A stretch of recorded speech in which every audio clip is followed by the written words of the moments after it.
This video will be going over how to install the Bulletproof Stabilizer Bar Kit. First, we're going to cover the tools needed to do this right.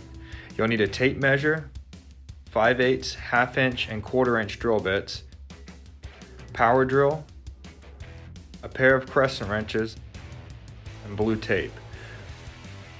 Optional tools are a G-clamp, an impact gun with 3/4, 15/16, and 1 1/16 sockets, and finally our complete stabilizer kit. Place the bracket 1 inch from the bottom of the gusset and keep it tight to the weld.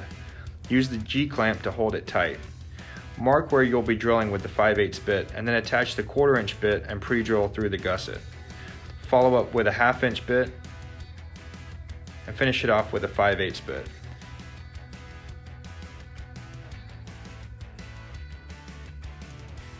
Insert the 5/8 bolt into the pre-drilled hole.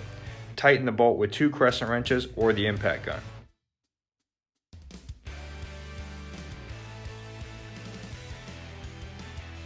Mount stabilizer bars to the bracket using 3/4 bolts and add the nuts. Put 3 or more pieces of tape onto your frame and hold up the bracket to the frame and draw in the bracket holes.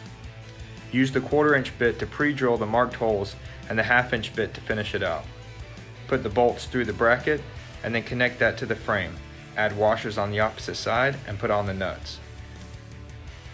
Line up the spacers with the HEIM joint and then insert the pin and attach the R-clip.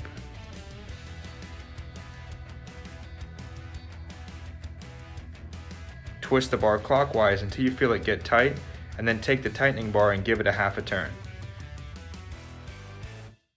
Turn the jam nut until it touches the bar and then tighten it with a hammer or wrench. Repeat this process for the other side and you're done.